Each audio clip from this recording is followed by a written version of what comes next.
sağ solum yay kardeş.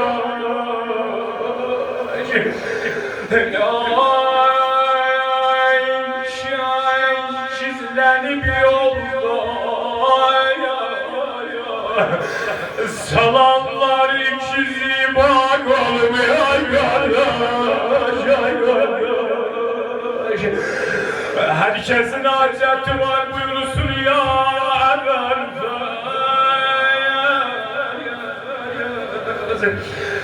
dedem oğlu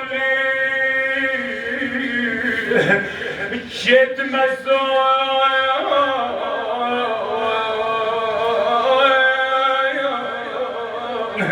sen kimin ama böyle kardeşe her gece ey cevanan ben yaşime azizane çok cirayem olmasız menden gelin juda ayrılın menden bu cenk bu çölde benim başım üzerinde düşmez fakat bir başım vursun neyse başıma Zehra Allah'ım ey ferah zene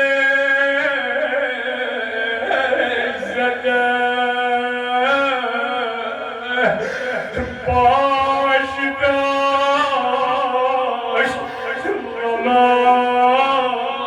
Hüseyin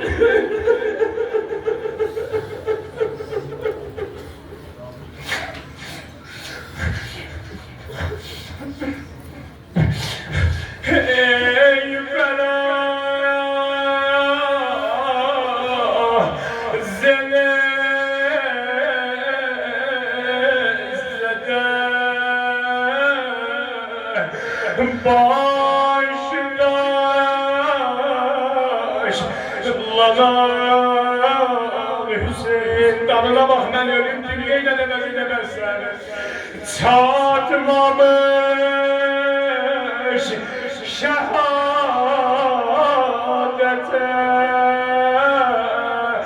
yansımış lan Hüseyin buyur çatmamış şehadete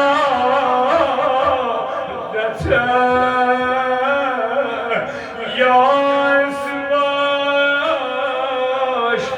lan Hüseyin